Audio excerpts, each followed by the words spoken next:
Hey, what's up guys? MKBHD here, and today we're going to be taking a look at Google Drive, which is brand new, and Dropbox, which is kind of the old guy, or the household name now. In case you're unfamiliar with these two products, they're basically, think of it as your flash drive in the cloud. That's how I explain it to like old people. It's basically having a cloud backup solution instead of a freaking gigantic hard drive sitting on your desk. Almost my entire existence is in the cloud. I back up videos to YouTube, I back up photos to Google Plus and Picasa, I back up all sorts of other things like documents to Google Docs. Google Docs is gone now, it's Google Drive. Let's take a look at both of these services and how they stack up.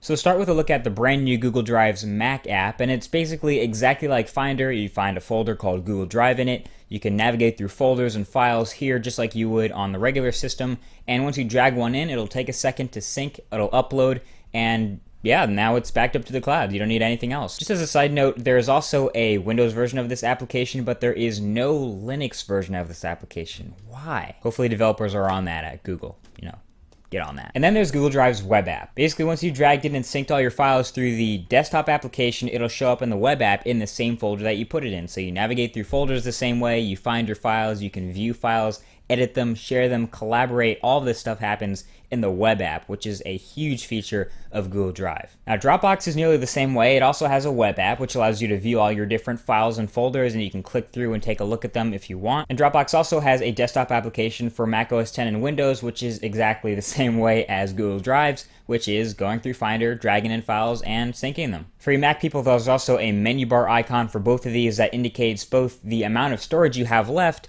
and the ability to change some preferences. So both of these have the ability to go up in that menu bar and do some tinkering and stuff. That in Windows, that's in the form of the status bar down at the bottom right hand corner. But the biggest advantage of Google Drive on the desktops is the web app search functionality. It's incredible. Basically, from Google Drive, you can hit that search button and search for the name of an application, search for the title, search for words that are inside of the application, words that are inside of a presentation or a document, all kinds of crazy stuff. So if you have a presentation and you have some words in the presentation, you can search for it and you'll be able to find the document that has those words in it, which is pretty freaking cool. And on to the mobile apps, because that's pretty important. Both of these applications have an Android app, and if you've used Dropbox for a while, you're familiar with it, you know that it's been developed for a while. So it has this neat tabbed interface, it performs really well, it's very, very smooth and fluid on Android 4.0.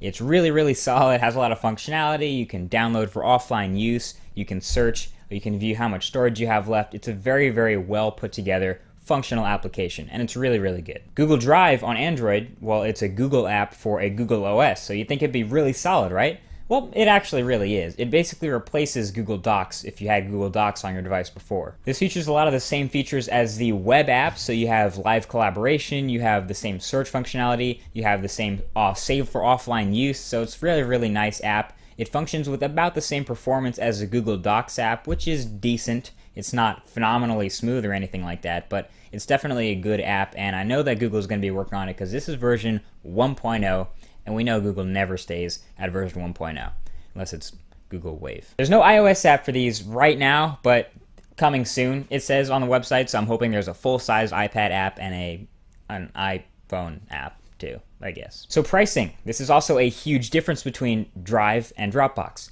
For Dropbox, you get 2 gigabytes for free, and then there's this button on the top right-hand corner of the site that allows you to get more free storage. So if you can refer other people to sign up for Dropbox, you'll get more free storage added to your account. Some people have tons of free storage on Dropbox just from referring people. With Google Drive, you start out with 5 gigabytes for free, which would be a lot of referrals in Dropbox. And then you can pay a very small amount of money for other larger amounts of storage. So I've already upgraded my account for the 25 gigabytes, which is $2.50 per month. And if you think about it, that's next to nothing for a ton of storage. And I have a lot of stuff in the cloud, including music, pictures, 8 megapixel photos from my camera. It's pretty solid, so I'm glad I have that extra space. Dropbox upgrades are a little bit more expensive, but obviously I'll have both the links in the description so you can check those out. I just pointed directly at my crotch. So which is better?